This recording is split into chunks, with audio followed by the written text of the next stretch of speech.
Coming. Manel didn't like your voice. 1, 2, 3, 4, 5. Este es el micrófono de la Casa Blanca. You can hear the feedback. It's a little feedback. 1, 2, 3, 4, 5, 6, 7, 8, 9, 10. It's a little feedback. The room is a little hot. My check, your check. Your check is on the mail.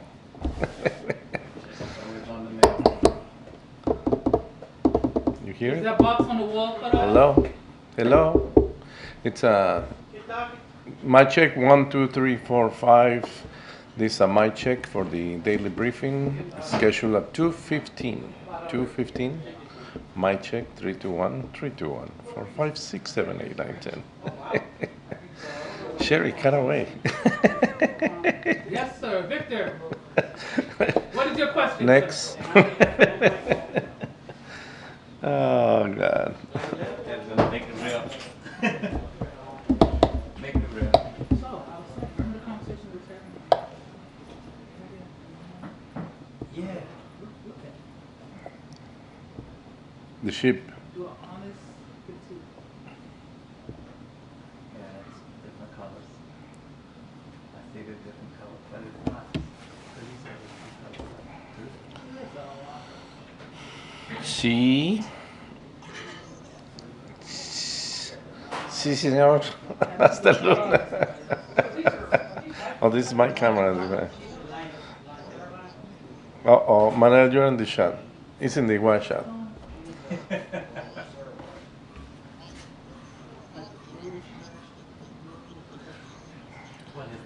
Pull for audio, Jay. Pull for audio is very easy. Pull for audio. Everything is. That's why it's not cool. Uh-oh, Jay's working on it.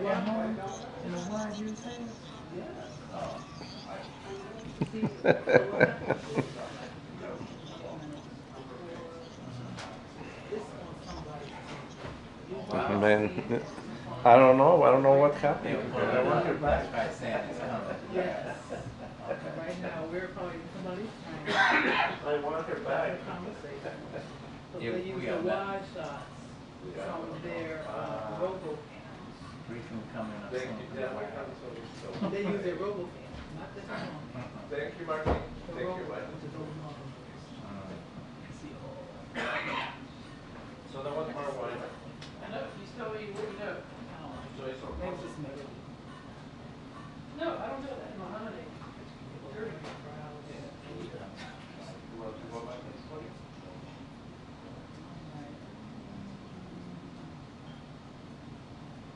Yeah, we just did the shortstop. Yeah. You go there and talk, please.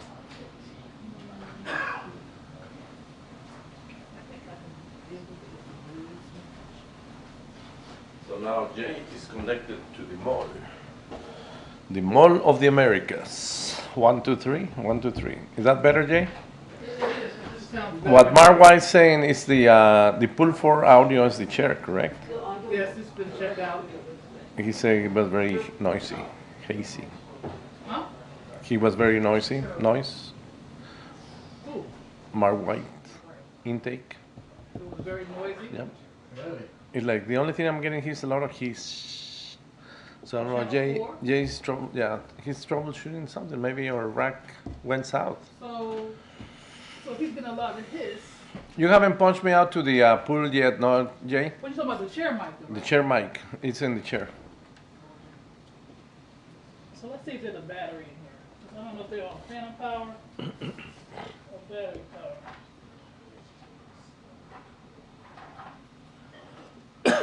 That goes straight to Yeah, it's a home run, but let's see if You wanna? okay. Hold on, Mark. Let's see if it goes away.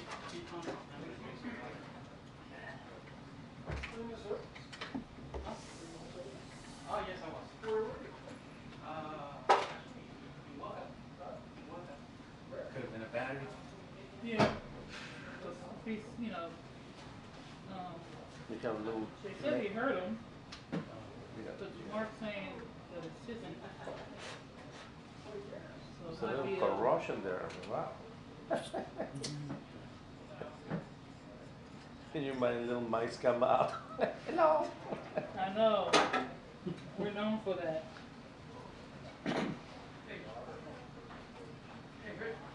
Yes, sir. Are you gonna go straight? And take.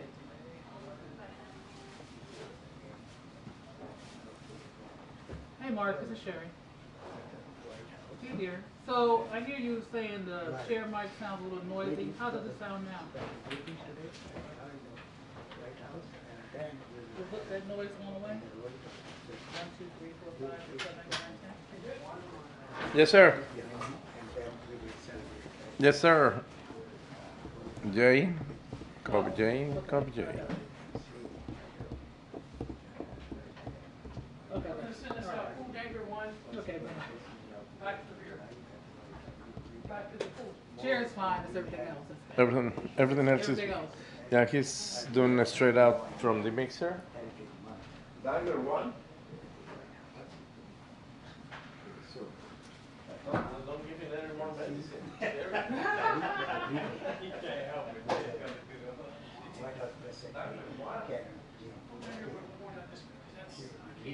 The noise is there, I can't hear it. So we're just gonna go from this camera and speak one, from that camera and speak it to, and so I'm gonna feed audio to him, and, do you have 2 more? No. That'll be audio in yours.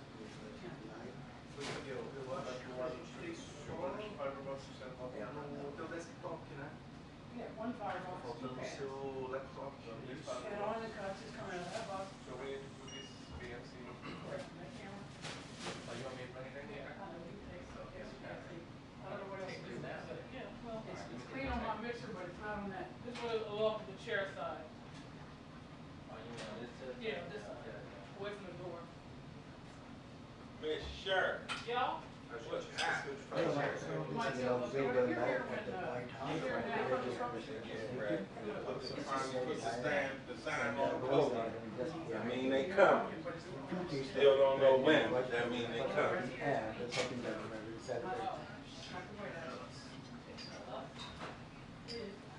Gotta be something over there, and I don't have time for it.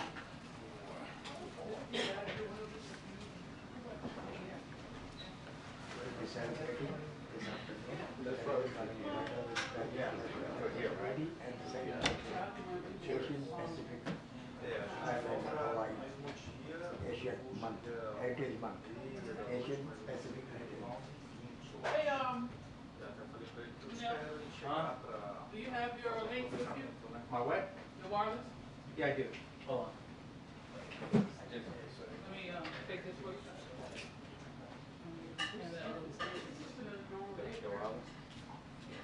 You want the wall, against the wall? I don't want to go away from the door. Hey, how you doing, Will? Good to see you. Hello, my friend, this is Rob Bill for the great White House, and he said that today is a big day and we have a great We have tape here? here and afternoon we celebrating Asian Pacific Hawaiian Island month, Asian Headman's Month in the White House. President Biden, Vice President Kamala Harris, First Lady, and the Secretary of the White House celebrating the Asian Pacific Islanders by Masters. Here was the event for the Asian Pacific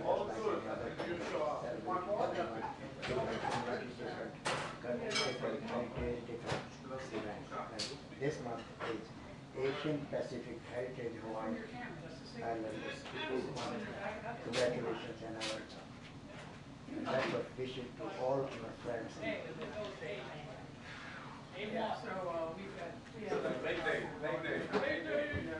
let me get some more slacks. Need more? No, I'm good, I'm pulling it right now. White House, anger one, anger one. Okay, that should be good. A. Pool A. CBS one, pool anger. A. Alright, they go with A. You know what to say? They go with pool A. Okay.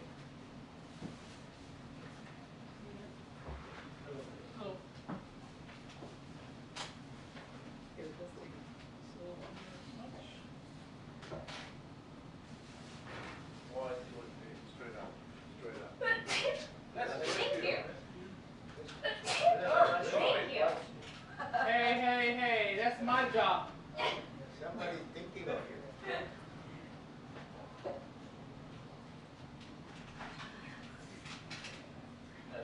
I would take job to come. You know what it is.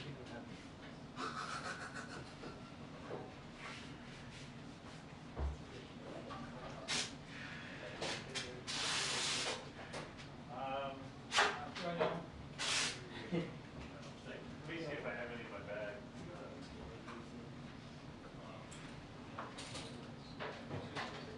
Greg, I'll replace it. I'll go. I gotta figure out outside. I'll replace it. Hey, hold on, let's push it in. Okay, I'm trying to. Push it back, in this way. No, no, there we go. You good? Wait, keep it like that for a second. Yeah, I don't think we have. Yes, sir. Is it for that camera out there? Yeah, I just saw it look a little dirty. Okay. And you have cuts one way has to? No. No, I'm just doing the report. All right. Oh, no, just live. Did you give him your link? I'm sorry? Did you give him your wireless stuff? Not yet. No. Who's that? For Jay. No, I didn't give it to Give Jay. me that. That's what we need.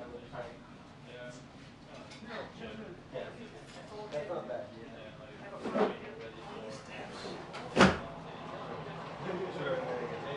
Both of them? One. Just one, right? That number one? Do you have cables and stuff? Yes. Let me see Jay. Okay, gotcha. Yeah. I was gonna actually share it with my audio. Getting past the memory card. Yeah. They had it, they said, unless somebody's unplugged. Oh, they're on. Oh, You have a picture? oh, gosh, yeah. Check them, you see it for the first time. Gotcha, yeah. See the background blue ones? I guess you know it, though. That's really tricky. Yeah. They have it? Is the power on? No.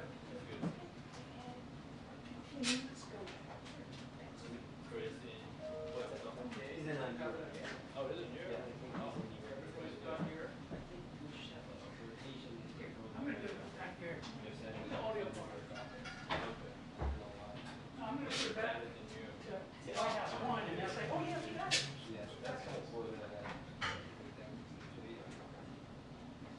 But it should be straight out. Because it was not given a few times. So, The camera. full Not A. fitting the cameras Full in A. the box. Yeah, full A. Just one cable, full A. Full A. We're on tour A as an apple. Did you find that in your end? Tour A? It's straight on.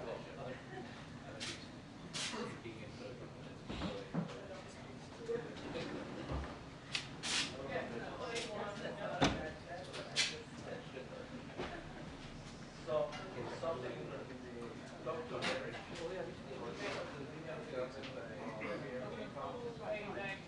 That's another day. You gotta.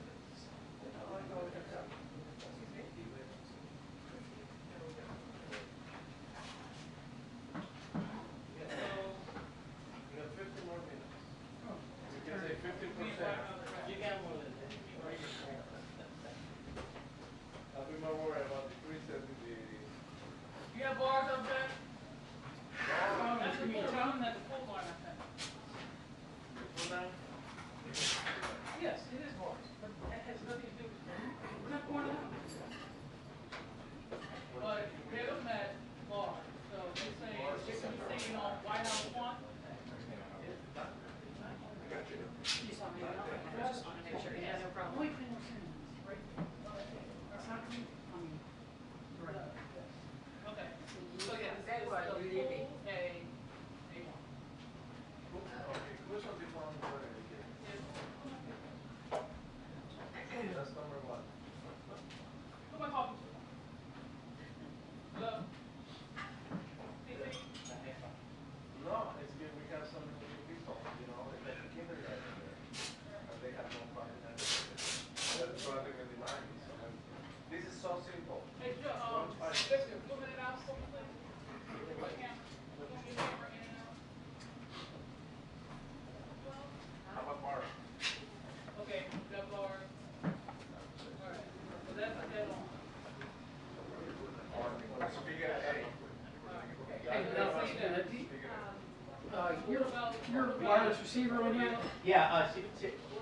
Sherry has it. No, I'm sending it to you, the receiver. I'm getting it.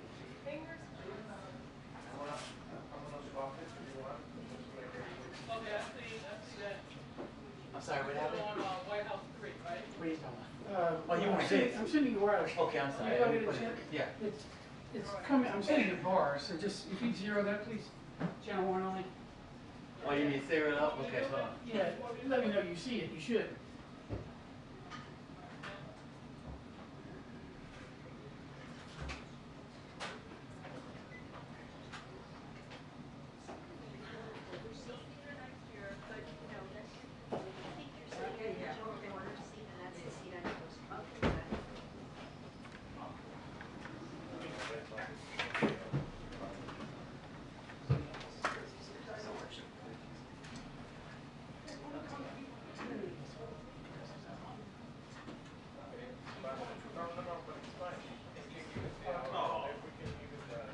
Hey, Jay.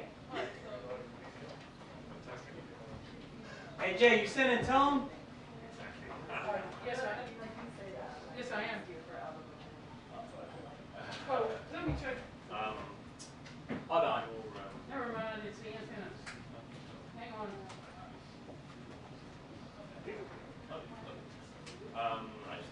Hold on for a second. Yes, yeah,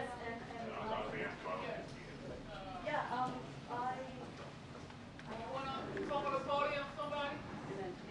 Madam, can you get some check, madam? I can't do it. That's great, you good?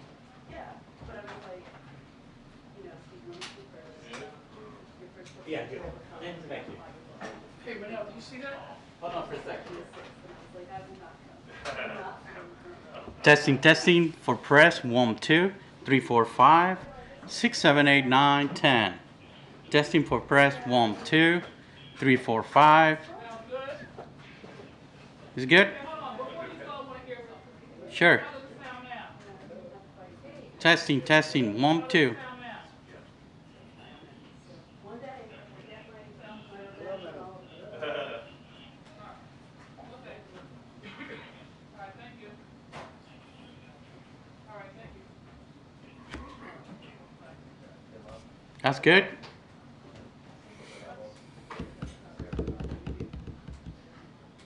Testing, testing, testing 1, 2, 1, 2.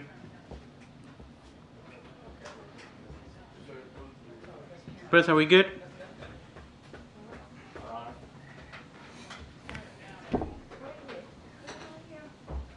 Testing, testing 1, 2, 1, 2, 3, 4, 5, 6, 7, 8, 9, 10. Oh, sorry. I know, that's channel. That is channel. Come here. Test, test. Good. It's coming on channel 1. So that's what we got. Not me too off. Turn 3 down. Turn 3 down. 3 down. 3 down. So you'll kill us.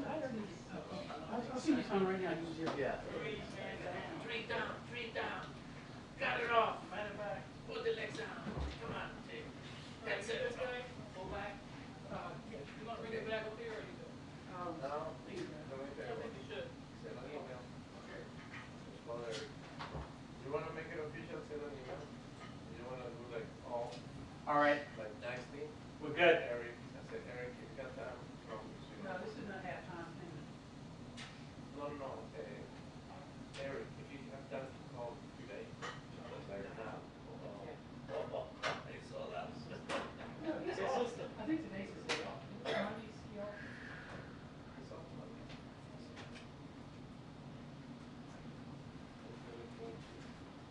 All right, Jay, we're good. Tone 0? Huh? Yeah, we see. Yeah. 0? Yeah, we're good.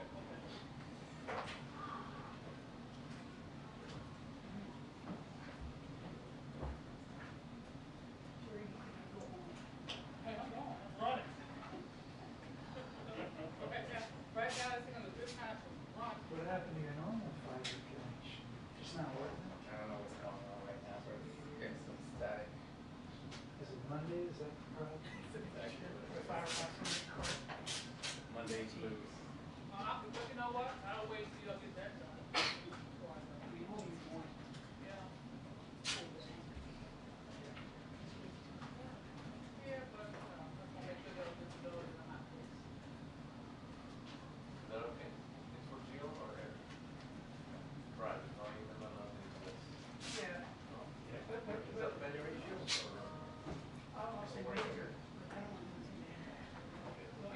Is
somebody missing a Bluetooth earpiece?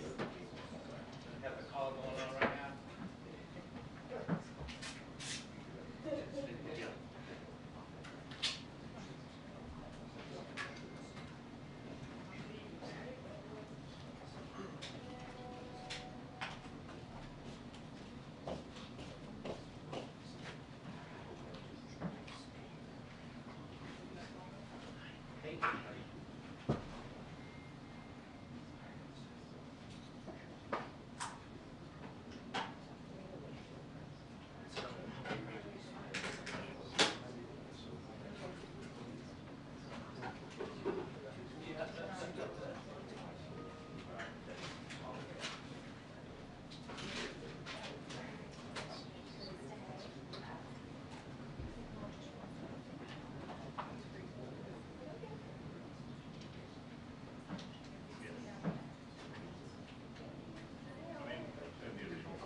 Once he's kind of on the road and busy, it may be too late.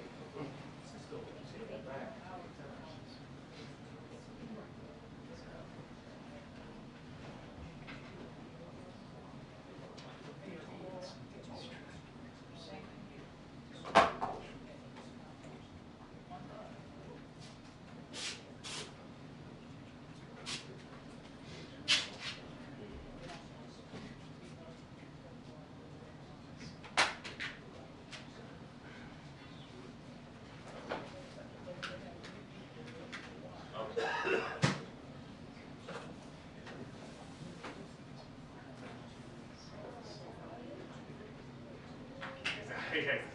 I think yeah, a lot of stuff it's on stage. Yeah,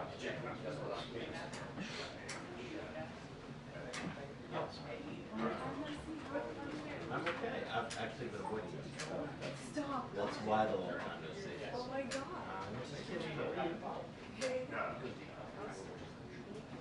That's fun. We had the first Mother's Day yesterday. It was a picture service. But it's wonderful for his design. We have this rule that like anytime we invite something special that they don't do anything that day. So like I wake up with baby down, bath time with me, and it's just exhausting. My kids exhausting. Number one. Number one, yes. Yeah, exactly. I'm like, look, the baby may do something. But it was good. It was good. She got a scooter. Like an 8-year-old.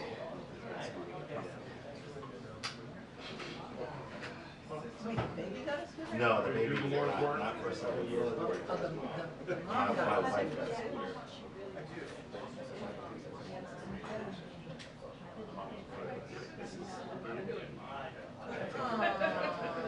He's like objectively cute. Wait a minute, how old is he?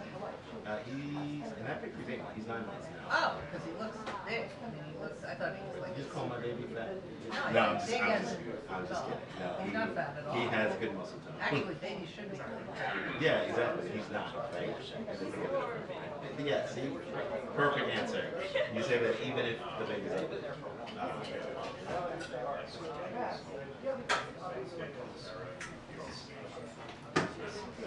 Oh, sure, more. They have different ones. Right, If he goes off, then nobody's gonna. Just like Donald Trump. Every, yeah, like everyone. How long you do? Yeah. No, it's not. I mean, how many came 2 weeks early?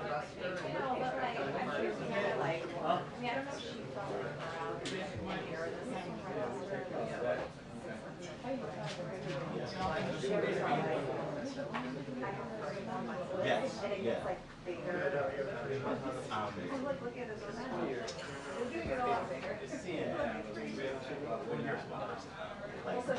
Yeah, we went to Portugal and it was we all know we wanted to travel and we were there for 2 weeks. It was horrible. We have friends who are married, so we went to their but No, wait, does it just? because I mean she's about 8 months. So I don't want to bring them up. it's just I can't get sorry. I don't know what better way to say it. Yeah, that mixer made it. Wait, where are you? Yeah, so you're like, you're almost there. You're almost like, I mean, yeah, like 7 months. That's the point now. But, you know, you're at the age of like 26 weeks actually. You're at the age of like,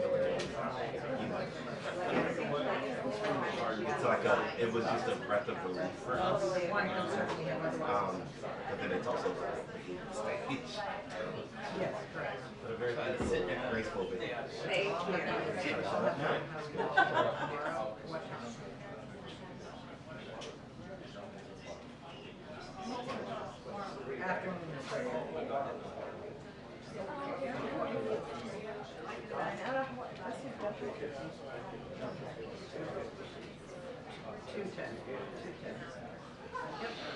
Okay, go see.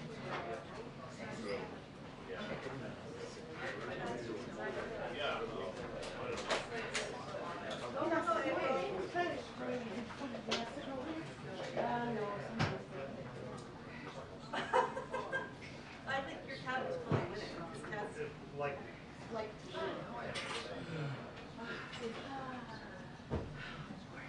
How are you? I'm fine. You? I am good. That you now come out earlier. You come out earlier on purpose.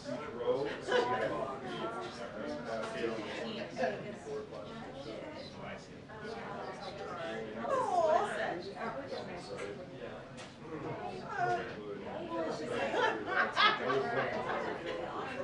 was like super, super hot for like, it's been really cold for the last couple weeks, but now we're like that. So I just need some like fresh air. Is this number one? Yes. Oh, I'm so excited. My number one was August 24th. It's not a bad time to have a baby because you don't have to wear clothes. I mean, you don't have to wear like, you know, like your feet, my feet were all swollen. I wear like socks and Yeah, like, all the DC ones to do that. yeah, that, yeah, of course.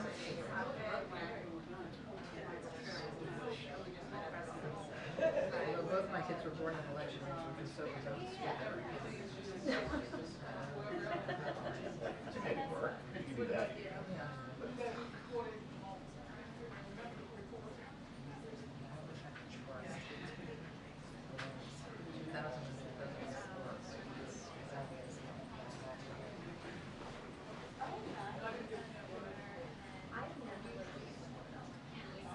Tomorrow, by the way.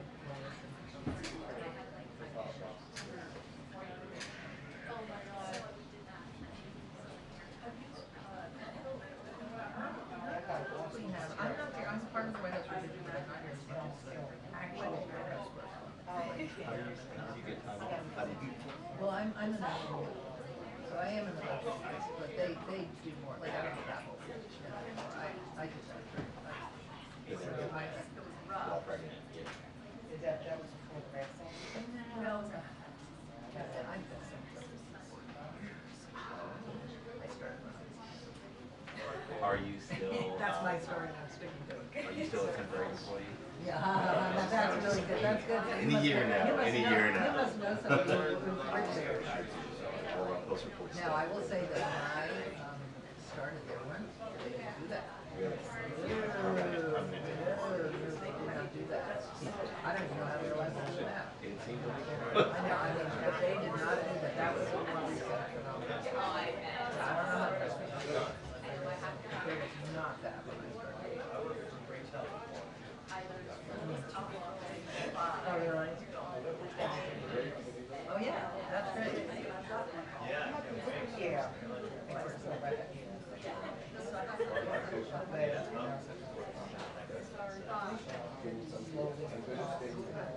I'll stay at the rest. That was the one that was. But I'd love to get I had it right after the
Yeah, I'd be racist if I had to have trouble rendering an impartial verdict. That's your right.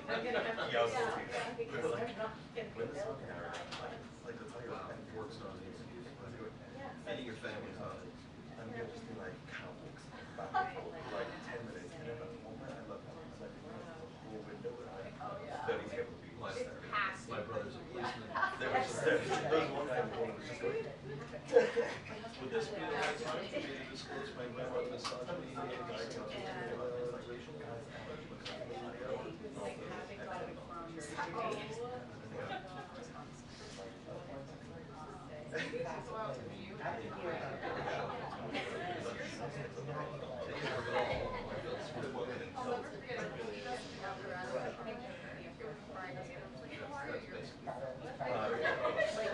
What do you mean? Because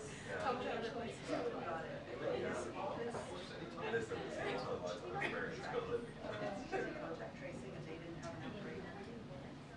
My kids' school didn't have an outbreak.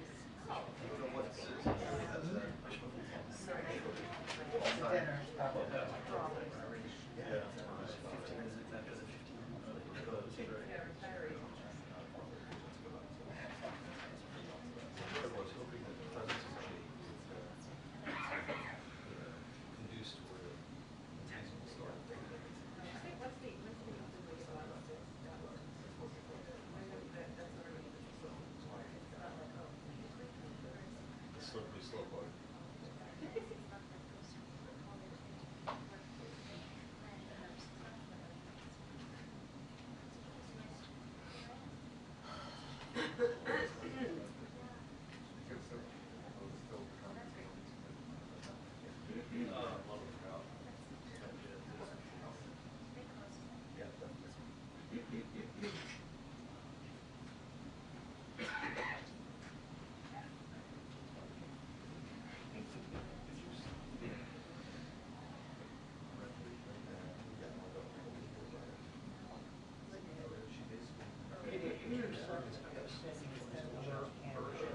Which has a statement that we just got that I've been trying to get that I think is really interesting, and I will send it to you literally in 2 seconds.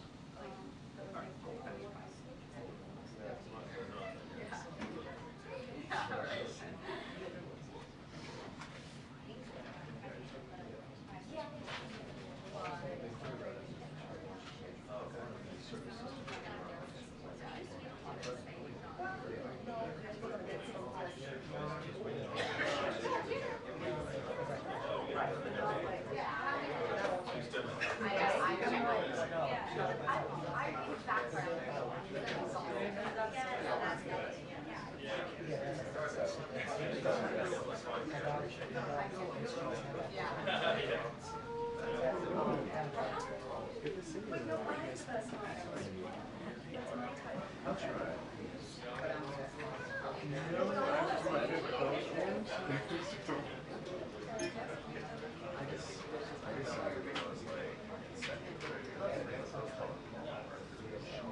briefing will begin in 2 minutes. The press briefing will begin in 2 minutes.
Because we're on TV, I won't reach back.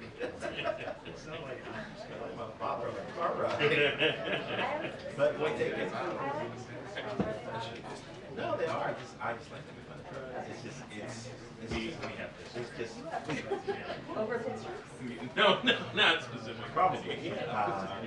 Among the long list of grievances. Yeah, I might try. No, but I work on straight to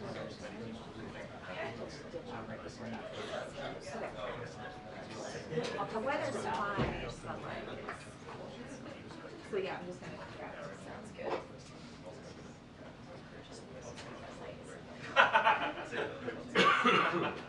Should be fun though.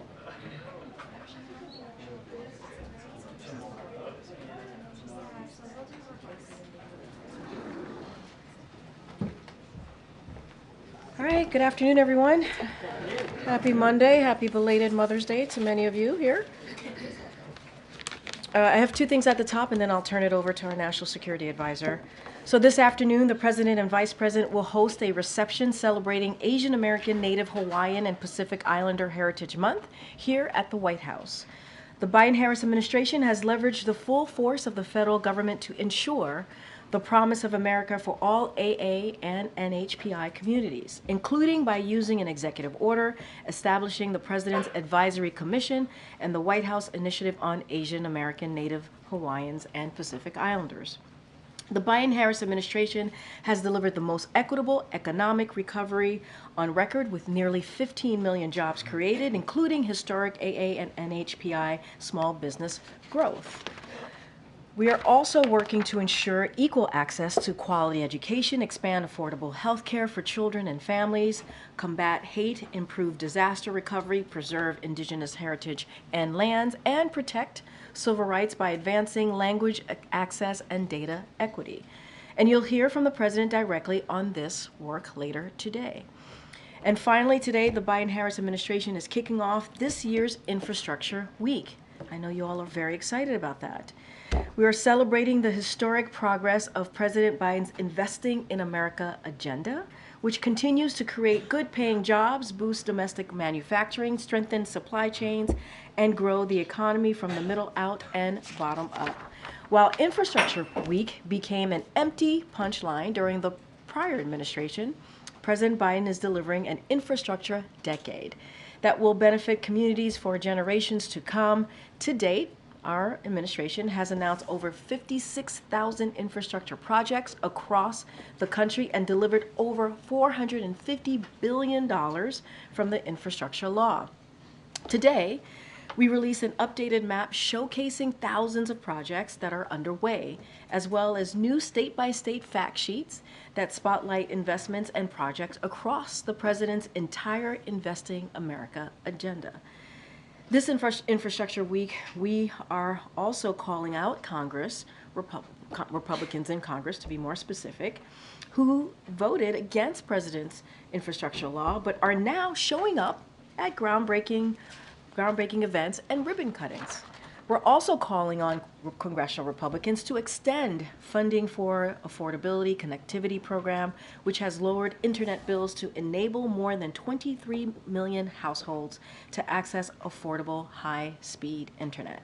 Without congressional actions, millions of Americans will see their internet bills increase or lose internet access at the end of the month. With that, as you can see, our National Security Advisor, Jake Sullivan, is here to give a Middle East update. Jake? Thank you, Karine, and good afternoon, everyone. Before I take your questions, I want to step back and make some comments on the latest developments in the Middle East. There's been a lot more heat than light in the recent coverage and commentary about the war between Israel and Hamas. So I want to take a moment today to get back to basics and lay out the administration's view. Here is how we see it. 1, this is a war between the State of Israel and the terrorist group Hamas, whose mission is to annihilate Israel and kill as many Jews as they can. The war began on October 7th, when Hamas massacred 1,200 people and took more than 200 hostages. There was a ceasefire in place on October 6th. Sinwar broke it. The President has made clear the United States wants to see Hamas defeated and justice delivered to Sinwar. There can be no equivocation on that. 2, the Palestinian civilians caught in the middle of this war are in hell. The death and trauma they've endured are unimaginable. Their pain and suffering are immense. No civilian should have to go through that. This is on the President's mind every day. 3, Israel has an unusual, even unprecedented burden in fighting this war because Hamas uses hospitals and schools and other civilian facilities for military purposes and has built a vast network of military tunnels under civilian areas. That puts innocent civilians in the crossfire. It does not lessen Israel's responsibility to do all it can to protect innocent civilians. 4, we believe Israel can and must do more to ensure the protection and well-being of innocent civilians. We do not believe what is happening in Gaza is a genocide. We have been firmly on record rejecting that proposition. 5, the United States will continue to lead international efforts to surge humanitarian assistance throughout the Gaza Strip, because innocent civilians should never go without food, water, medicine, shelter, sanitation, or other basic necessities. Active diplomacy by President Biden has made a considerable difference in getting more aid into Gaza. Now we are redoubling that diplomacy to press the key actors, including Israel and Egypt. I discussed this issue with my Israeli and Egyptian counterparts yesterday. 6, the United States has sent a massive amount of military assistance to Israel to defend itself against all threats, including Hamas, Hezbollah, and Iran and its other proxies.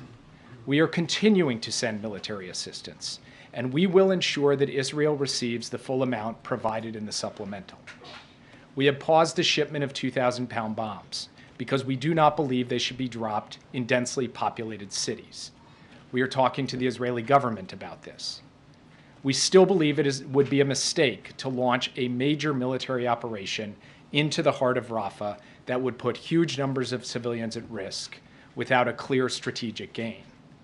The president was clear that he would not supply certain offensive weapons for such an operation were it to occur. It has not yet occurred, and we are still working with Israel on a better way to ensure the defeat of Hamas everywhere in Gaza, including in Rafah.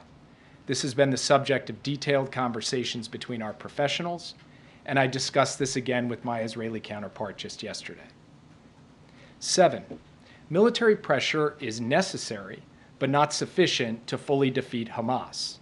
If Israel's military efforts are not accompanied by a political plan for the future of Gaza and the Palestinian people, the terrorists will keep coming back and Israel will remain under threat. We are seeing this happen in Gaza City. So we are talking to Israel about how to connect their military operations to a clear strategic endgame, about a holistic, integrated strategy to ensure the lasting defeat of Hamas and a better alternative future for Gaza and for the Palestinian people. 8, Israel's long-term security depends on being integrated into the region and enjoying normal relations with the Arab states, including Saudi Arabia. The advantages of strong partnerships were on display recently when a coalition of countries helped Israel defend itself against Iranian missiles and drones. We need to consider the tactical battlefield situation in Gaza in light of the bigger strategic picture. We should not miss a historic opportunity to achieve the vision of a secure Israel, flanked by strong regional partners, presenting a powerful front to deter aggression and uphold regional stability. We are pursuing this vision every day. 9, we are urgently and relentlessly working for a ceasefire and a hostage deal, starting with the first phase and building to an enduring calm. As the president said this weekend, there could be a ceasefire tomorrow if Hamas simply released women, wounded, and elderly hostages, all innocents. Israel put a forward-leaning proposal on the table for a ceasefire and hostage deal. The world should be calling on Hamas to come back to the table and accept a deal. The hostages include Americans and citizens from around the world. The president is determined to bring them safely back to their loved ones, and I met with the families of these American hostages again just this past Friday. They know how hard the president is working on this. 10, Iran and its proxies have tried to take advantage of the war in Gaza to launch attacks on Israel. Hezbollah is attacking every day. The threat posed by Iran and its proxies to Israel, to regional stability, and to American interests is clear.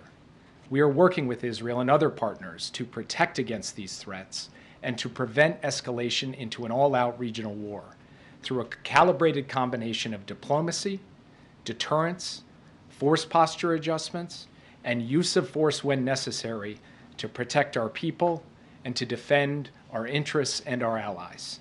We will not let Iran and its proxies succeed. These are President Biden's positions. They reflect his commitment to getting an outcome in Gaza and across the broader Middle East that protects Israel's future security and paves the way for a future of dignity and security for the Palestinian people as well, rather than Israel getting mired in a counterinsurgency campaign that never ends and ultimately saps Israel's strength and vitality.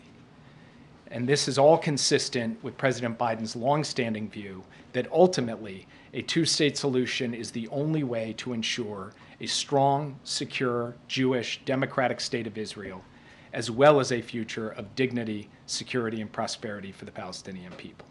One last thing. No president has stood stronger with Israel than Joe Biden. He was the first president ever to visit Israel during wartime. He is protecting Israel at the United Nations. He mobilized a coalition to directly defend Israel against an unprecedented Iranian attack. He led the bipartisan effort to pass a supplemental that ensures Israel's defense and military edge for years to come. His commitment to Israel is ironclad.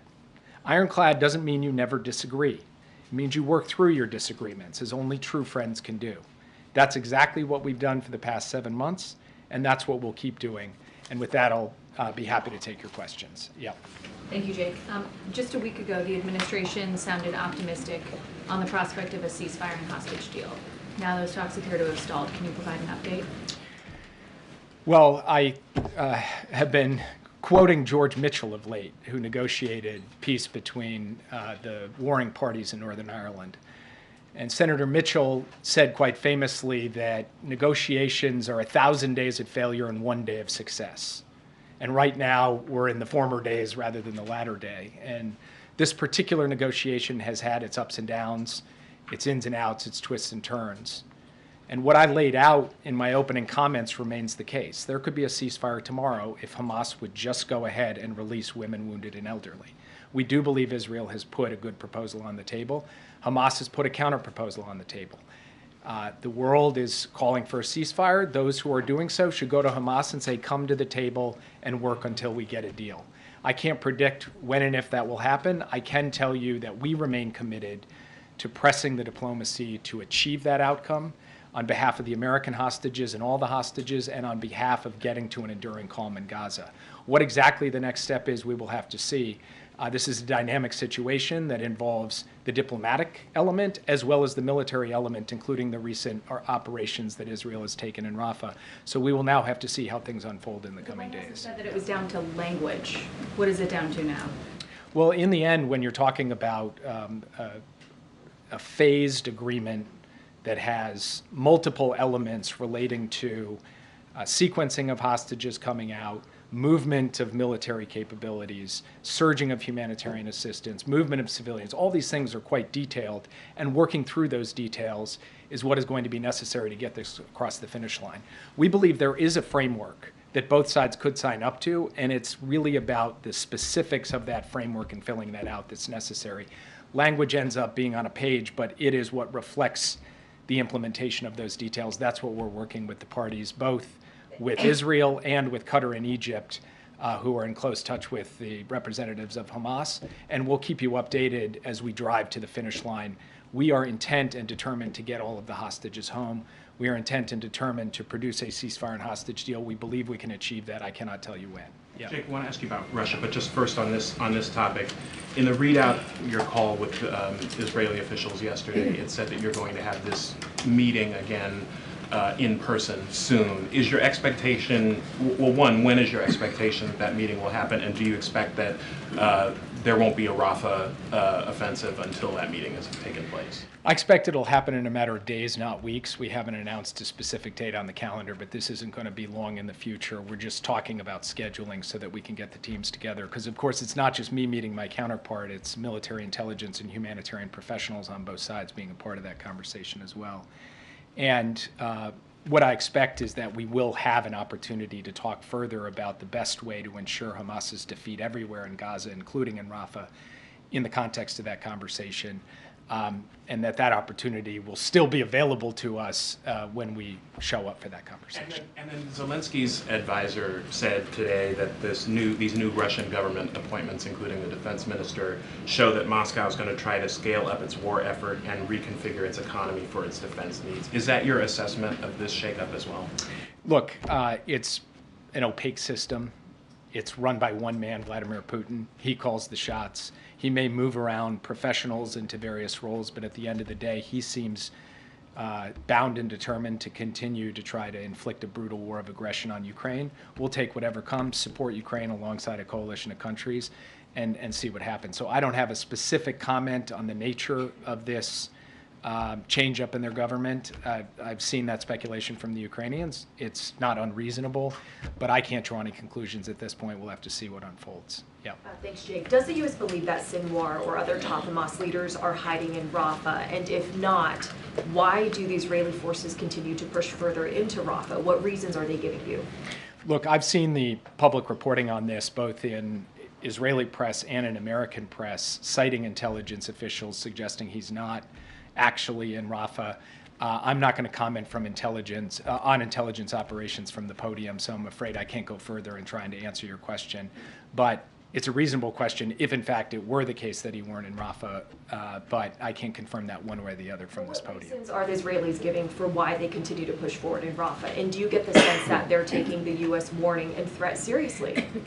Look, I think that they have taken the sustained conversation that we have had with them about how to seek an enduring defeat for Hamas while minimizing civilian harm. I think they have been taking that seriously. We've had multiple rounds of conversations, professional to professional, president to prime minister. We will continue those conversations. We have been very clear about where we stand, and we've also been clear that we're here to actually offer constructive ideas for how to proceed with this in a way that will ultimately achieve the objective. One of the points I made at the outset that I think bears repeating is that really any military operation, a targeted operation, a larger operation on the ground or in the air, has got to be connected to a strategic endgame that also answers the question, what comes next? And that's something that we're really bearing in on with the Israeli government, and feel that there needs to be more attention on that piece of it, lest we end up in a circumstance where Israel conducts a military operation, kills a bunch of Hamas guys, also creates some harm to innocent civilians caught in the crossfire, and then terrorists come back, as we have seen them come back in Gaza City and Khan Yunis and other places. We want to avoid that outcome. We want an outcome in which the page gets turned from Hamas's terroristic reign over Gaza, and a better future comes for the Palestinian people and for the security of the state of Israel. That's what we're going to keep working through. Yeah. Thanks, Jay. I know you don't previously haven't wanted to talk about drawing red lines, but Israel is continuing to strike Rafah, and they're continuing to order the evacuation of large numbers of civilians. So how will you assess when it has crossed over into a full-scale offensive from the current, operations that are happening now? We're watching this very closely, as you are. We're consulting closely with the Israelis. We're collecting our own assessment of what's happening on the ground. The Israeli Defense Forces have indicated to us that the operations they are currently pursuing are targeted. They are not the kind of massive military operation that we have talked about. We'll make our own judgment on that as we see things unfold, and it will be based on a totality of factors. It's not a mathematical formula or a mechanical determination. It's something we will judge based on what we see, and the president will then make his determinations. We have not seen that happen yet. Yes, April. Jake, you've said some of the most strongest words yet about the Palestinians, protecting them, protecting the innocent civilians, as well as assuring their security and aid. What has your department, the National Security Council, as well as Steve Benjamin said to Morehouse in the lead up to the president's speech, trying to quell the concerns about protests during his commencement address this weekend? I have not spoken with the folks at Morehouse, and I'd have to defer to Steve to relay to you what he's said to them in their conversations. We're, of course, focused on the policy as it relates to the ongoing war and the situation in the Middle East. I have not been engaged in or involved in the preparations for the president's commencement address. It's important to get out right now, as there are people who are walking out on college commencement addresses, as people are turning their backs, wearing scarves that represent Palestinians. Is this message important to get out for these upcoming commencement addresses that the president is delivering? The president called Prime Minister Netanyahu at the beginning of April, more than a month ago, to register his very strong concern about the need to get more humanitarian assistance in, and he put out a strong public statement at that time. So the premise of your question, that I'm now coming to speak about the issue of surging humanitarian assistance or protecting civilians, is not a premise I'm afraid I can accept. The president's been very strong on this. Secretary Blinken has been strong on it, and not just in what they say, but in the work that we are doing with Israel, with Egypt, with the United Nations, and frankly, through our own activities, including airdrops and the work to get this pier in place to begin to surge humanitarian assistance in by sea. And when it comes to the issue of civilian harm and the question of trying to do everything possible to reduce the amount of civilian harm on the Strip, this is something the President has spoken to quite actively over a sustained period of time as well, and is directly engaged with the Israelis on too. People who are protesting the president's appearance at Morehouse because of the Palestinian issue. What do you say to those people directly? I would say, please read the remarks that I just gave to this room today, because I think it tries to lay out. It's not a flip. I'm not being flip. I'm telling you, April, straight up. What I've just laid down here today encapsulates the president's position on something that is both simple and complex. It is simple because Hamas is an evil terrorist organization that needs to be defeated, period. It is complex because doing that in the context of what is happening in the Gaza Strip is a complex military operation, and frankly, the regional situation makes it even more complex. And people of good faith have very strong views on this issue. And we will engage with people across the, across the board of folks who have come to this with their own perspective, their own worldview, and all we can do is tell them, how do we see it? Where do we stand? And what I've tried to lay out for you, step by step, is where we stand on a set of issues that raise questions of policy, of course, but are also deeply human. They're deeply human for the hostage families. They're deeply human for those who lost their lives in a massacre on October 7th and whose loved one lost their lives. It's deeply human for innocent people who are caught in the crossfire and are struggling to get access to basic necessities. And we're going to keep speaking to that as we go forward and continue to follow what we believe is in the best interests and reflective of the values of this country. Yeah. Thanks, Jake. There was a New York Times analysis today that showed Russian missiles breaking through Ukrainian air defenses in far greater numbers over the past couple of months, with interceptions down. At the same time, there's this apparently, Russian forces gathering and surging on this new front in the north. Is any of this the result of delays in getting arms to the Ukrainians, or what accounts for this turn?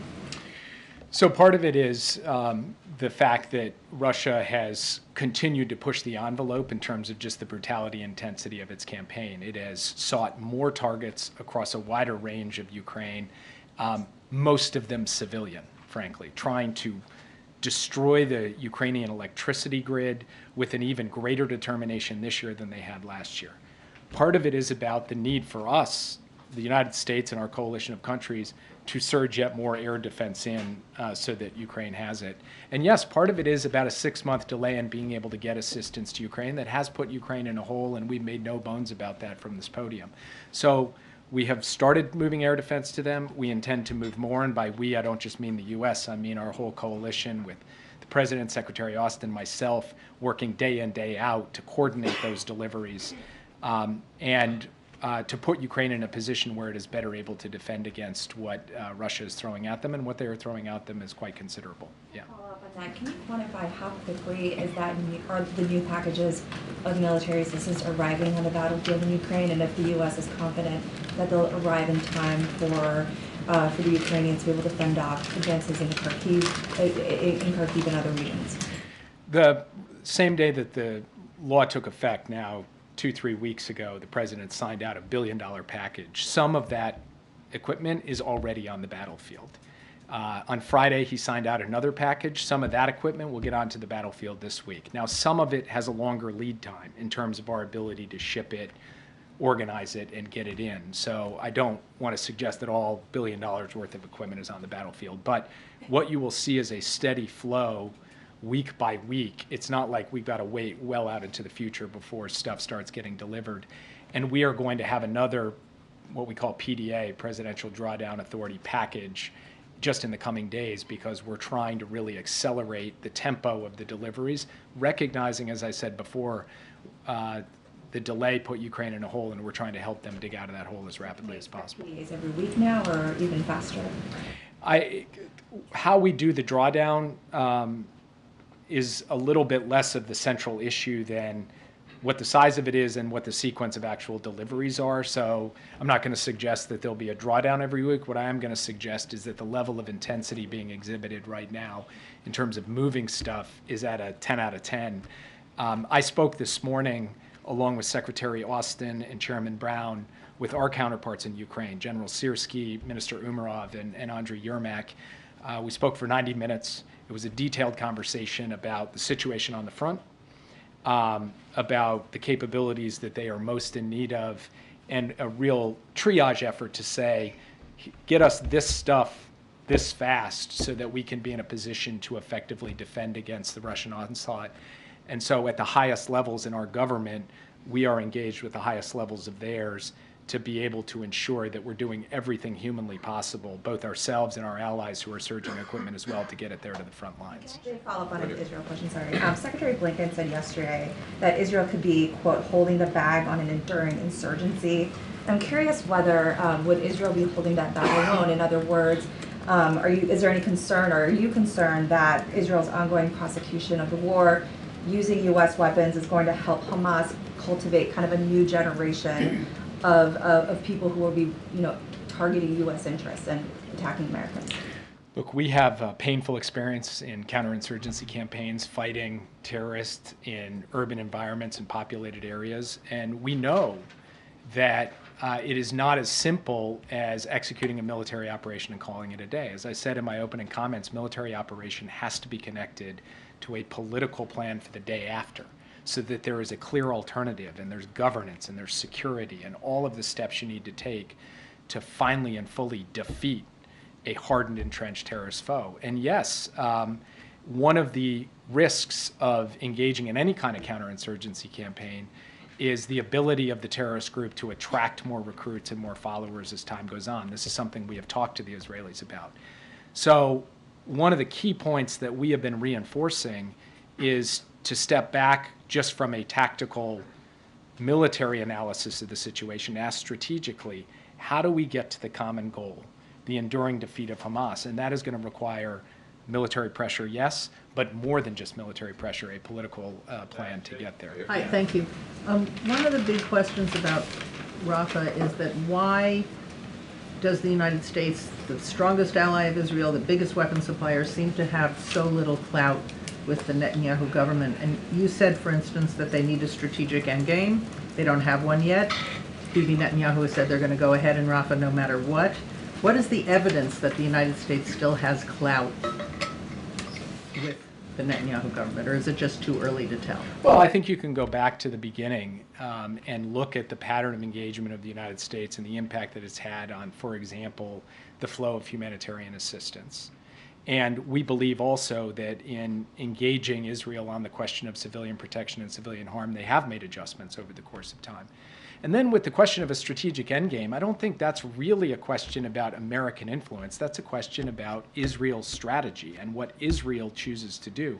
The Prime Minister doesn't have to answer to us on that. He's got to answer to the Israeli people on that, because he's ultimately having to deliver for them the long-term security and a clear answer to the question, how does Hamas get defeated on an enduring basis and what comes after? So I think sometimes this whole issue gets put a little bit too much into the frame of the U.S. and Israel and not enough into the frame of these are sovereign Israeli decisions that they're making in a democracy. Their leadership is choosing how to prosecute this war.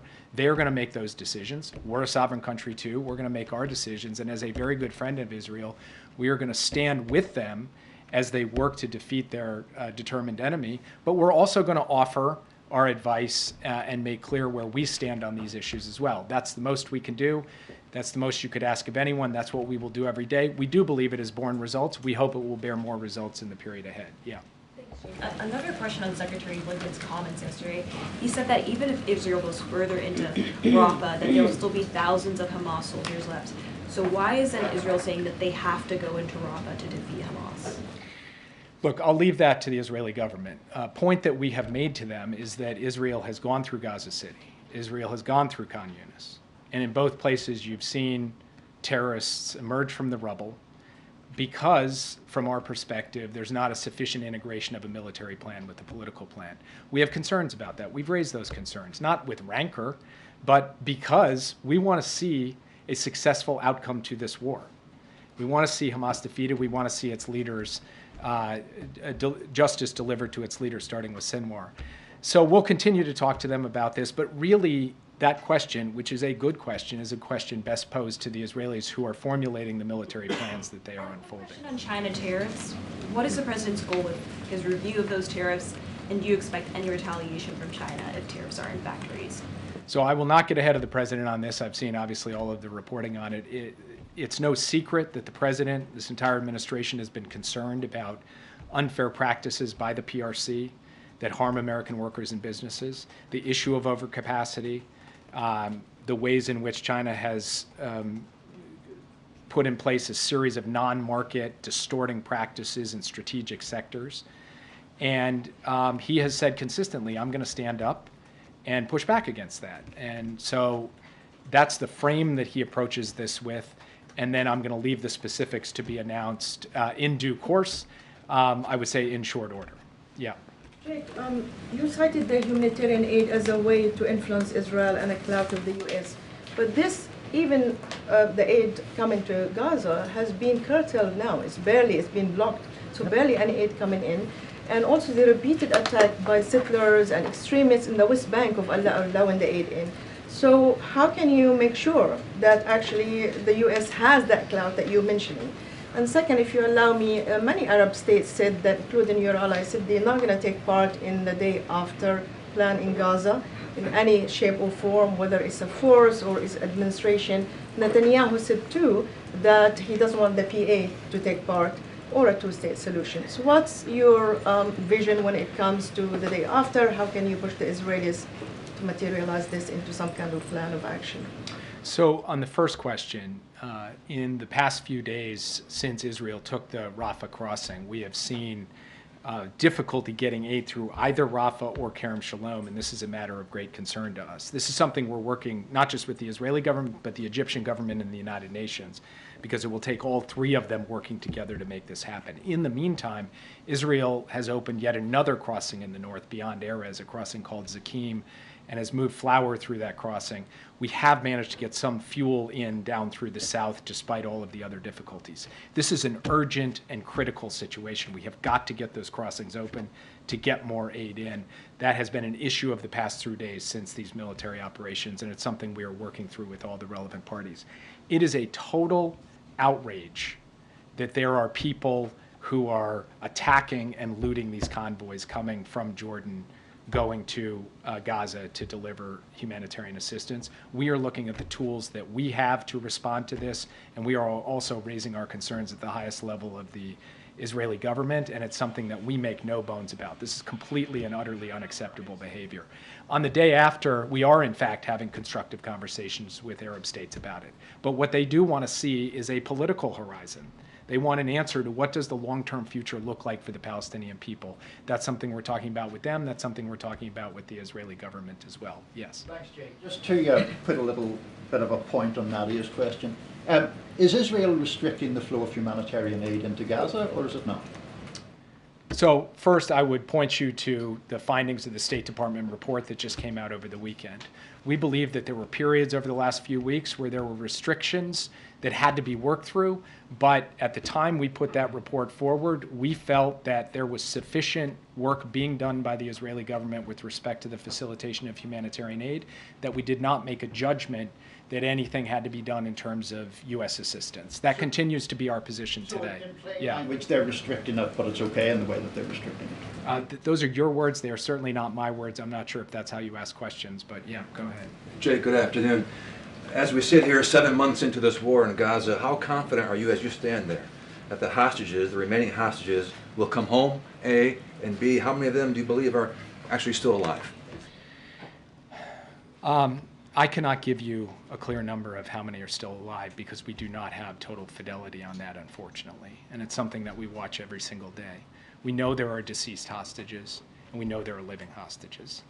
And we know that with each passing day, the risk to those hostages also goes up, which only redoubles our commitment to try to get to a ceasefire and hostage deal as rapidly as possible. But unfortunately, I'm not in a position to give you fidelity on those numbers because nobody entirely has it. We have our analysis, our assessments. Some of that is driven by intelligence, so I have to be cautious in sharing them. But to look you in the eye and say, we know exactly how many are alive, nobody can do that for you. And how would you describe the relationship right now, between President Biden and Benjamin Netanyahu? I would describe the relationship as how it's been for the duration of the time that they've known each other. It is straightforward, it is direct, it is a relationship where the two of them can each share their views and perspectives, and that is how it's going to continue as we go forward. And I'll take one more. Thank you, Jake. Quick Ukraine follow-up before I hit the Mideast. Ukraine's government is desperately asking for anti-aircraft assets, including Patriot batteries. What's the plan? How are you going to get those to them? Through which allies? Or any details? So one of the things I do every single day is talk to at least one ally, if not multiple, about getting more Patriot batteries into Ukraine. I think we recently had some good news from an ally about getting one in. We're working on more. That's just something that we're going to continue to try to procure. And beyond Patriots, we're looking for other systems as well, because we believe that there are a number of allies who have capabilities they could share and ways in which the United States could help them with their air defense needs as a backfill. That is an ongoing conversation. It is a matter of utmost priority. You're looking at like one or two at a time, not dozens, not a bigger number. I mean, dozens of Patriot batteries I don't think is the right order of magnitude for what we're trying to get in there. And then on the Mideast, how do you... the back of the room. All right, I'll take you last. Yeah, fine. Awesome, thank you. We're a package deal. Egypt has said that they will support South Africa's case at the ICJ against Israel for genocide. How is that affecting the negotiations right now, the situation in general, and what is Washington's message to Cairo about this decision on their part? I can't say that it's helpful to the discussions between Egypt and Israel to try to sort out the humanitarian assistance and access issues, but I do know that Egypt, Israel, the United States, the United Nations, we are all trying to work together to figure out a way forward. So last question. Thank you. You said at the start of this that you don't believe what's happening in Gaza is genocide. What criterion are you using? We're using the internationally accepted term for genocide, which includes a focus on intent. And it's not just me standing here at this podium. In the context of this International Court of Justice case at The Hague, the United States actually made a presentation backed up by legal analysis, which I would invite you to read because it lays out all of those criteria. Francesca Albanese, the Special UN Rapporteur on Human Rights in Palestine, presented one in March. She presented it in Geneva. The three criterion she used, citing international law, 3 acts: Israel's intent to destroy national, ethnic, racial, or religious groups, serious bodily or mental harm to a group, inflicting on a group conditions of life calculated to bring physical destruction in whole or in part within imposing measures intended to prevent birth within a group, process of erasure of the native Palestinians. So those 3 things are happening. How can you say genocide's not being committed? As I just told you, I think the best way for me to answer that question is actually to ask you to look at the laydown that we gave, which... Are you saying this isn't happening? I'm sorry, I thought you asked me how I can say it. I'm saying I'd like you to look at the United States' I just did. I'm asking, are you saying this isn't happening? Do you mind if I finish answering your question before you interrupt? Are you saying that she's a liar? The United States has laid down at the International Court of Justice in writing, in detail, its position on this issue, and I'd ask you to read it. Thank you. Are you saying that it doesn't line up for them with what she's saying? Thank you, Jake. Thank you, Jake. Okay, I know, and folks are leaving right now. Okay. I have an effect on folks. I know there is a call happening in short order, and so, and I know it's about an issue that you all care about, so feel free to step away from the briefing. And I won't be up here too much longer. As you know, we'll have a briefing tomorrow, and the next day, and the next day, and the next day. Got some. At a fundraiser over the weekend, the president began his remarks by talking about Israel. He said, Israel said it's up to Hamas. If they wanted to do it, we could end it tomorrow. It all has to do, and then he cut himself off and said, I shouldn't get into all of this. I don't want to get going. Can you just finish the sentence for us? And what he was trying to say, especially when he was talking about it all has to do with... Look, I'm obviously, as I say often, certainly going to let the president speak for himself. But he didn't finish speaking. I know, but I look, look, I think obviously Jake Sullivan, the National Security Advisor, came here and gave a very good and detailed, in-depth laydown of where we are. And it's very much where the president is.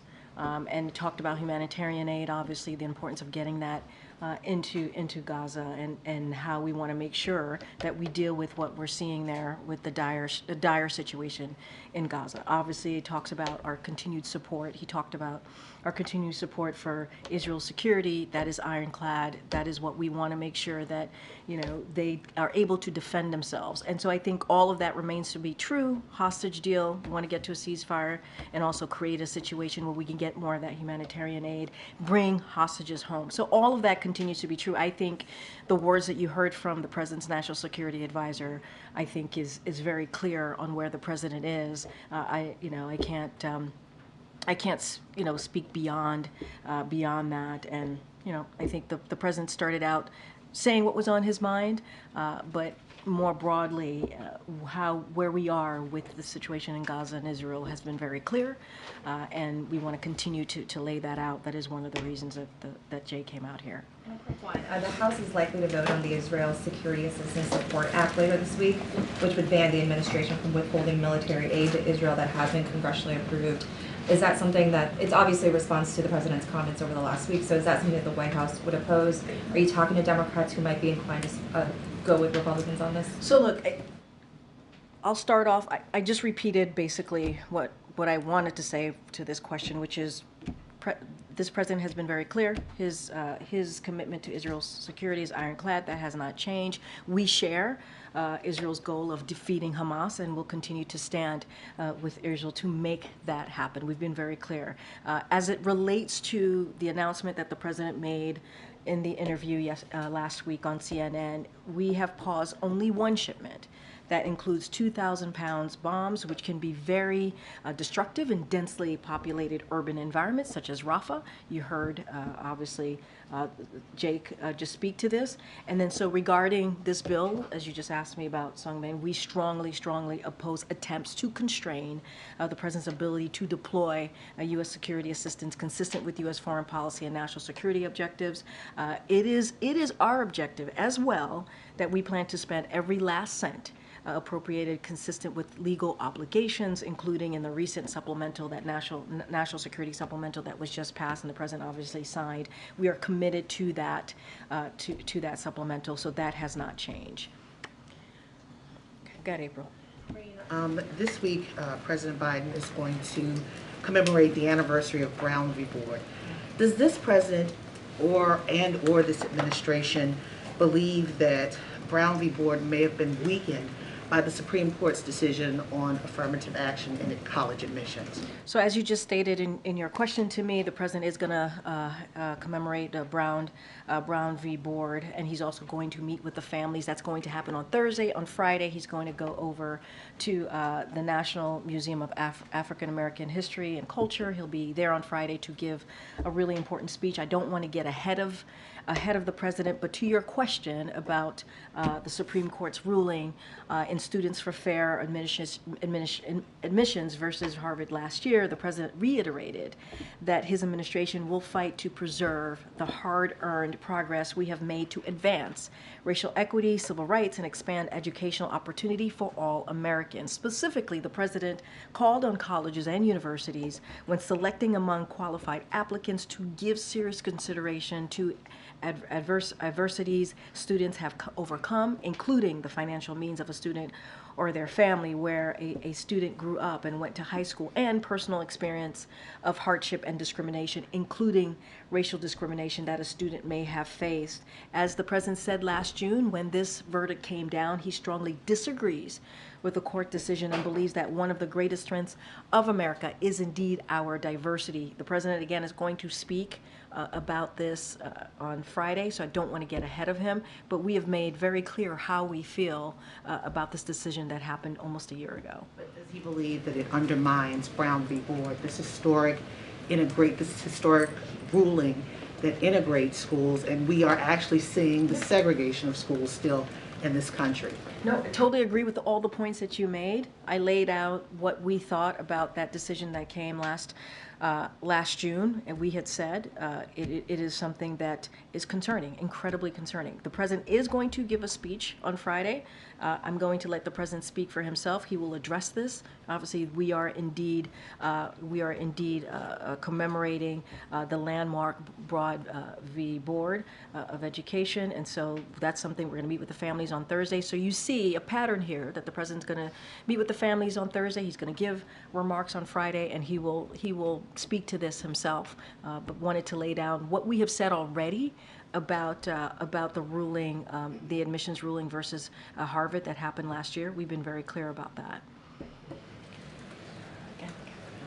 Thanks, Karine. Argentine Foreign Minister Diana Mondino is going to be in town this week. She's going to meet Antony Blinken at the State Department. Can you confirm she has a meeting with Jake Sullivan here at the White House? I don't have anything for you. Once we have something to share, certainly we will share that with you all. Okay. Thanks, Karine. So Warren Buffett this month said that taxes will have to be raised to pay for the national debt. He said the government may want to decrease spending. So with we've had announcement after announcement of taxpayer money being doled out. We've seen almost weekly now. Is the federal government spending too much money? So let me just say a couple things that Warren Buffett did say that we certainly agree with, and I'll quote him: "The wealthy are definitely undertaxed relative to the general population," which is why the president has a plan to make sure that wealthiest among us, the billionaires and big corporations, pay their fair share. And we've been very clear about that. They pay their fair share in order to pay for his investments in America and cut the deficit by $3 trillion. And Buffett also said it doesn't bother him to pay taxes. And so it has been very clear, the president has said, that he will not raise taxes on anyone making less than $400,000. That is what the president has said. Warren Buffett pretty much agrees with us. We agree, obviously, with him. And this is very different than what Republicans want to do. They put out their plan. They put out what they want to do. They want to cut Social Security, Medicare, Medicaid, give tax breaks to billionaires and corporations. We do not agree with this. And what we want to do is continue to make sure that we're lowering costs for Americans, for families, whether it is Big Pharma, fighting Big Pharma, lowering health care costs, making sure that we go after corporations as you hear us talk about junk fees. Those are the ways that we want to move forward. That's what our focus is. So we increase taxes to pay the debt? But let's be really, really clear, right? On billionaires and big corporations, who Warren Buffett himself said, as you started asking me about Warren Buffett, he says that they are undertaxed. And that is something that the president agrees on. And he believes if we are able to do that, to tax corporations and billionaires, that would pay for his investments in America and cut the deficit by $3 trillion. That is something the president has been very clear about since day one. One more, if I could, on China and the tariffs that are coming. So in July of 2019, then candidate Biden said that tariffs on China are abusive policy. Has the president changed his mind and now believes tariffs work? So look, I'm going to be really mindful. I'm going to let in due order. You'll hear directly from the president, directly from us. So don't want to get ahead of that. Jake said it really well when he was here. We have always had concerns on China's unfair trade policies. We've been very clear about that. And the last administration, when they did a trade deal with China, what it did is it failed to increase American exports or boost manufacturing. That is not something the president wants to see. He has been doing the opposite, making sure that American manufacturing is created here, right here in America. And so that is something that he has been very focused. He says he wants to protect American workers, protect businesses, American business. That's what the president wants to do. He spoke about this when he was in Pittsburgh not too long ago, talking about making sure that we see fair business practices as it relates to American workers and American businesses. So don't want to get ahead of that, but we've been very, very clear on how we move forward on these types of practices as trade practices and what we want to see, and that is the framework, as Jake Sullivan said here moments ago, that we move forward in. So he now believes tariffs work. I'm just going to be really mindful, not get ahead of what we're about to announce soon, and what we have been really, really clear about is protecting workers, protecting businesses, and we have called out China's unfair trade policies, and so we're going to continue to do that. Cat Phil in the back. Thank you. There's new reporting in the Wall Street Journal that found that the FDIC director, Martin Grunberg, disrespected, disparaged, and treated unfairly officials there, and that he was known to be someone who could not control his temper. Obviously, President Biden said early on in his administration that he would fire on the spot anyone who bullied or unfairly belittled a coworker. So has the president seen those reports, and if those reports prove to be accurate, will he take action? So I don't have any personal announcements to make at this time. The FDIC administrator, chairman to be exact, apologized and spoke to this, and so certainly I would send you there. The FDIC is an independent agency, so would refer you to them as to anything else coming out from the FDIC on this particular matter, but I just don't have any policy personnel announcement to make at this time. Get some. Thanks, Karine. I know you don't want to get ahead of the announcement, but can you just more broadly talk about the role that tariffs play here in trying to balance protecting American workers versus consumers? Because tariffs are often a tax to consumers. So how can you ensure Americans that with more tariffs, it doesn't come with higher costs? So I'm going to let the announcement speak for itself, but what I can say about what China has played here, they've played by a different set of rules, and this is what we know to be clear, and it has been unfair and anti-competitive economic practices. For example, forcing technology transfers and stealing intellectual property, distorting market forces with unrivaled subsidies, barriers, and regulations, flooding markets with artificially cheap products to wipe out the competition. And that's what we have seen from China with their unfair trade policies. We have done the opposite here. And what we have tried to do is invest in our Invest in America agenda is $860 billion invested by the private sector in manufacturing and clean energy. Nearly 800,000 manufacturing jobs created right here in the U.S. So you see the president's investment in America. This is what his agenda has been all about. And as I stated moments ago, when Trump administration, when they went forward with their trade deal, what it did is it showed that that deal with China, it failed to increase American export and boost manufacturing. We have tried to change that, reverse that, and so I want to be mindful. I'm not going to get into an upcoming potential announcement, and so I'm going to be really mindful there. But we are all about, and this president has been very clear, protecting American workers, protecting American businesses, and we're going to continue to do that under this administration. And can you just talk about the president's preparations for the upcoming commencement speech at Morehouse, and does he plan to address the concerns of some students and faculty who have conflicting views about the president being there? So a couple of things there. The president's going to continue to work on his speech with his senior advisors. That's what he's going to do all week. He sees this moment as a very pivotal moment, an important moment to a lot of these young graduates. Let's not forget some of these graduates missed out on their graduation from high school because of the pandemic, and this is going to be a celebration for them, an opportunity to have a commencement, to have a graduation that they sadly missed out on. So the president has done these type of commencements. He did 2 of them last year. He's done them throughout his as a vice president, as a senator. He knows how important it is, not just to the graduates, but the families, the people who love them, and so you'll see themes, obviously, in his commencement speech. He will give an uplifting remarks on what's to come and what they can look forward to, but also acknowledging, what's ahead, the difficulties that are ahead. And look, as you started your question to me about how people are feeling, we've been very clear about that too. We understand how deeply personal this moment is for many Americans across the country. We've been very clear about that. We understand it. That's why we've had conversations with members of the community that's affected by this. We've had conversation with the Muslim Americans, Palestinian Americans, Arab Americans. The president has, White House officials here have. They've traveled to states across the country to have those very important conversations, and will continue to do that.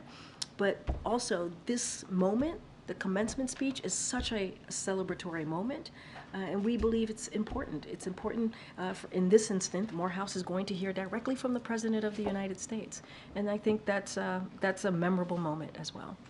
Good. Thanks, Karine.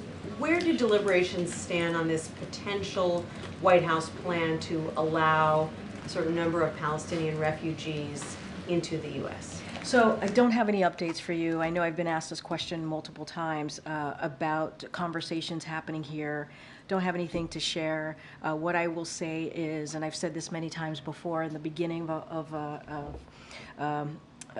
what happened occurred on October 7th, we put in a plan. There were about 1,800 Palestinian Americans that were in Gaza, and we did everything that we can to get them out if they choose to, if that's something that they wanted to do, and certainly we were able to do that. As it relates to a refugee program or anything in that nature, I don't have any announcement to make, and I'll just leave it there because I want to be really mindful about that, about getting ahead of that. Does the fact that a lot of Democratic senators were sort of lukewarm on the idea make it less likely that something like that will happen? I wouldn't say that. I wouldn't say that, confirm that either way. What I will say is we don't have any announcement to make at this time, and so obviously we're going to look at everything. So the U.S. has withheld bomb shipments to Israel, and on Friday the State Department sent a report to Congress. So did the report further support the administration's stance, or are they having second thoughts about it? Say that one more time. So the U.S. has withheld bomb shipments to Israel. Yeah, just one shipment, 2,000 bombs. Yep. Right.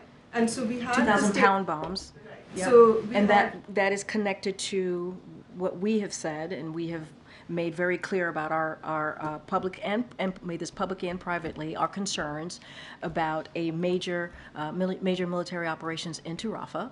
And so we have been very clear about that because of the more than 1.4 million Palestinians who are there, they are seeking refuge. And so we've been very clear about that. So we have paused one shipment, and that's what the president spoke to last week. That's what Jake spoke to just moments ago. Right, so the report, does it sort of further strengthen what the president is doing, or is it giving him pause? What do you think of the report that the State Department sent to the Congress? I mean, I think Jake spoke to that, and he talked about the findings of the report, how it wouldn't change our policies. That's number one, and this is an ongoing, transparent process. I don't have anything else to add beyond that. Look, when you think about the pause on these 2,000 pound bombs, the reason why we paused it is because we want to be mindful, right? We understand that there is in Rafah, there are dense areas that have Palestinians who are seeking refuge. And we want to make sure those civilian lives, those innocent civilian lives, are protected. That's why we've made very clear about our concerns about a major military operations there. That is the reason, that is the focus, understanding that fact, and that is a fact. And so we're going to continue to have those conversations. You heard Jake talk about in upcoming days having an in-person conversation with his counterparts, continuing these group meetings that they've been having with the NSC's been having with the IDF, the Israeli government, and so that's going to continue. We're going to continue to be really clear about our concerns, as we've been publicly, as also privately. And so those conversations continue, and that's why the president has been very clear. There are 1.4 million civilians, innocent civilians, that are in Rafah right now. And we want to be really careful and mindful. We want to see a plan that speaks to how is Israel going to make sure that those lives are protected. It is a pause of one shipment, and that shipment is related to what we believe it could be potentially, an issue here in Rafah, being very, very clear about that. Great. Okay, go ahead. Thanks, Karine. Some recent polls, and I know you've said the president doesn't govern looking at polls, but some have shown his popularity eroding amongst young people and also non-whites, and it's not only related to Israel. Is he aware of that? Is he going to try to refocus his messaging or tweak it to speak directly to those groups that have felt left behind? So look, and going to be mindful about this upcoming election, not going to comment about that, the 2024 election, or how these polls will affect the 2024 election. Going to be super mindful. But more broadly, we believe that young Americans support the president's agenda more broadly, right? In an overwhelming way. And the president has stood with young Americans on many of the issues that they care about, because you said beyond what's happening in the Middle East. And so when it comes to climate change, right, that's something that he's been very clear about and has been the most progressive president on that particular issue. And he's going to continue to do that. We understand as well that while the economy is turning around, and you've heard me talk at the top about the 15 million jobs created and what we've been able to do to turn around the economy, we understand that prices are too high, and young people in particular are feeling that. And so we're going to continue to work on those issues. We're going to continue to do everything that we can to lower cost. I talked about the situation in the Middle East and how young Americans are feeling about what they're seeing in Gaza, and we understand how painful it is, this moment is for them. That's why we've been working so hard to try to get a deal that would lead us to a ceasefire, get hostages home, and make sure that we get that humanitarian aid. Let's not forget that the U.S. has led the effort in getting humanitarian assistance into Gaza. And so, going to be super mindful about the particular polling questions, but we do believe that we want to make sure that we have an economy that works for young people. We want to make sure that we listen to young people and hear them out. We want to make sure that we continue to work on some of the issues that the president has talked about, whether it's student debt relief. This is something that the president, it's not going to stop him from doing the work that he has been very clear about wanting to deliver for the American people, including young Americans. So, messaging to minorities. Well, and what do you mean specifically about that? Hispanic voters. Yeah. Well, I'm not going to speak to Hispanic voters or voters more specifically, but if you look at what the president has been able to accomplish for different communities, we have seen an economy that he has created, right, that he's wanted to create, that is not a trickle-down economy, that is very much from the bottom up, middle out. And you've seen unemployment go down for the Hispanic community. You've seen wealth, when we talk about wealth gap, closing the wealth gap, and making sure that we're creating jobs for Latino, Hispanic communities more specifically. I think we've created more than 4 million jobs in this administration for that particular community. We've seen that as well for the Black community, the African American community. We've been very consistent. You heard me lay out what we've been able to do for Asian Americans with the president's economic policy. So we are very, very committed to making sure that communities that are normally seen to be left behind are not left behind as it relates to the president's economic policy. You see that when he fights Big Pharma. When he's fighting Big Pharma and lowering costs, that helps communities that you're asking me about. When we're talking about junk fees, that helps communities that you're asking me about. And so when we're talking about expanding ACA, we expanded that for Dreamers, for DACA recipients. That's because, and you heard this president say this last week, because he understands that DACA recipients, many of them are part of our military, right? They're part of what makes this country great. And so those are actions that the president's going to continue to take and continue to have those conversations and certainly message that. I have to go. Thanks, everybody. I'll see you tomorrow. I'll be back tomorrow, guys. Thanks, everyone.